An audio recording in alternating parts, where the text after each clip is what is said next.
생활 습관을 바꾸면서 안 좋은 생활 습관을 다 무조건 바꾸셔야죠. 생활 습관이 바뀌지 않으면 생활 습관을 바꾸시는 게 가장 중요합니다. 여기서 하나 제가 좀 팁을 말씀드리자면,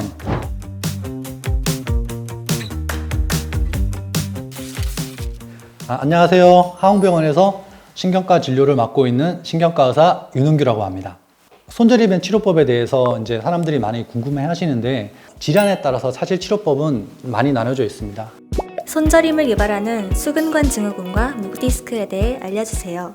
그 중에서 제가 진료실에서 가장 많이 뵙는 수근관 증후군이라고 하죠. 손목 터널 증후군, 그리고 목 디스크에 대해서 잠깐 말씀드리자면, 수근관 증후군, 손목 터널 증후군 같은 경우에는 첫 번째, 이 손을 많이 쓰는 그 환경 자체를 조금 피하도록 안내를 해드립니다. 그리고 두 번째는 그 스트레칭, 제가 좀 이따 다시 자세하게 설명해 드릴게요. 스트레칭.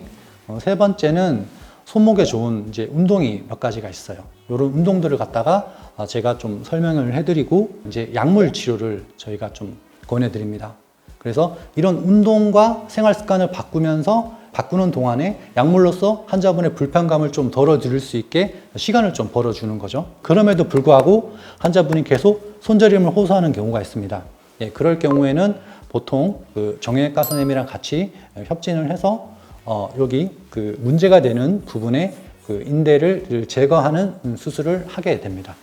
이게 제가 진료에서 가장 많이 보는 손목 터널 증후군에 대한 치료고요. 두 번째, 이제 목 디스크 때문에 이제 저리는 경우에는 저희 하홍병원 TV에서 저 신경외과 선생님께서 아주 자세하게 설명을 하셨더라고요. 섬유륜이라는 조직이 감싸고 있는 구조로 되어 있어요.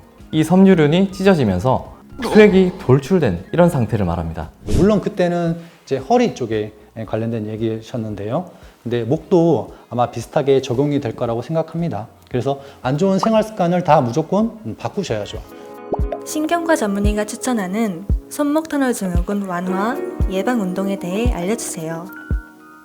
터널 증후군에 좋은 운동이 있습니다. 첫 번째는 스트레칭이고요. 두 번째는 손을 굽혔다 펴는 운동인데요. 첫 번째 스트레칭 같은 경우에는 손을 이렇게 수직으로 세운 상태에서 손끝을 반대쪽 손끝으로 잡아서 뒤로 이렇게 쭉 신전 펴주시면 도움이 됩니다. 두 번째에서 손을 굽히는 운동이 있습니다. 손날을 만드셨다가 이렇게 한번 접으시고요. 그 다음째 주먹으로 만드는 운동을 각 동작을 5초 동안 유지하시는 방법입니다. 그리고 운동 방법에 또 하나가 더 있는데요. 하나는 손을 일자로 편 상태에서 기역자로 만드시고 다시 손을 한번 굽혀 주시는데, 이때 중요한 건 요 끝 손가락이 굽혀지지 않고 최대한 이렇게 편 상태에서 굽혀주는 운동을 할 수 있습니다. 각 운동의 포즈에서는 5초 정도의 여유를 두고 하시면 좋은데요.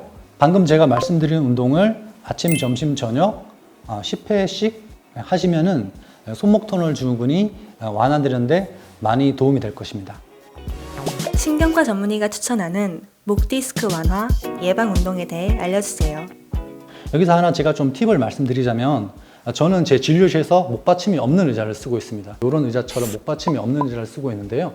그렇게 써서 주기적으로 저도 이렇게 목을 뒤로 신전을 해줌으로써 이렇게 목에 쌓인 긴장감을 좀 풀어줘서 그 손저림을 갖다 좀 예방할 수 있도록 첫 번째 생활 습관 치료를 가장 첫 번째로 이제 권하고요. 두 번째는 이 생활 습관 치료와 병행해서 약물 치료를 하는 거죠. 이 생활 습관 치료를 통해서 환자분이 스스로 어떻게 좀 이렇게 나을 수 있는 어떤 시간을 벌어줄 동안 통증을 없애주기 위해서 약물 치료를 같이 하게 되는데, 어떤 분들은 이런 생활 습관 치료라든지 약물 치료로 금방 효과가 없는 경우가 많습니다. 많을 경우에는 저희 병원 신경외과에서 목에다가 신경 차단술 주사를 맞아서, 주사는 이제 한 번만 맞는 건 아니고요. 주사를 보니까 저도 한 3번 정도 맞아야지 어느 정도 효과가 있다고 하더라고요. 그래서 이제 그렇게 주사를 맞아서 당장의 불편감을 없애면서 손저림을 완화하는 방법이 있습니다.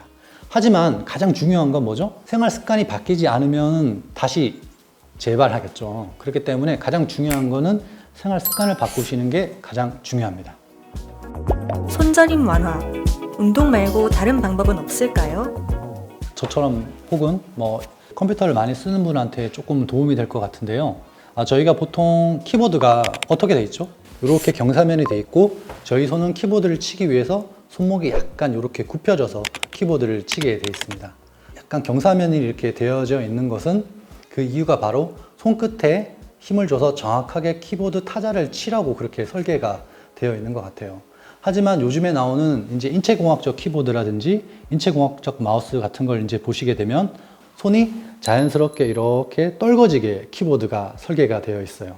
그래서 저도 진료실에서 그 이제 비싼 키보드를 쓰고 있는데 그런 것처럼 손이 약간 이렇게 떨궈지는 식의 키보드를 써보시는 걸 좋을 것 같고요.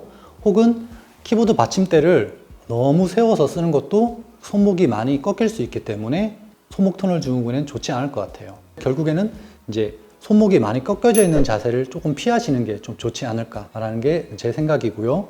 그리고 추가적으로 좀 말씀을 더 드리자면 마우스 쓸 때도 마찬가지로 마우스라는 부분에 손이 얹혀지게 되면 손이 이렇게 손목 위로 꺾이게 되죠. 그래서 마우스를 많이 이제 쓰게 될 경우에도 손목이 많이 꺾여서 오히려 키보드 치는 것보다 마우스 쓸 때 손목이 많이 더 저리다는 분도 계십니다.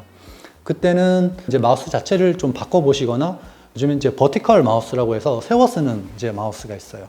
세워 쓰는 마우스로 좀 바꿔보시게 되면은 본인의 습관을 혹은 근무 환경을 좀 바꿔보시게 되면 손목 터널 증후군의 예방과 치료에 좀 도움이 되지 않을까 싶습니다. 사실 선생님이 편집하기 힘드실 것 같아요. 편집하시다가 손목 터널 증후군 생기시면 멈춰!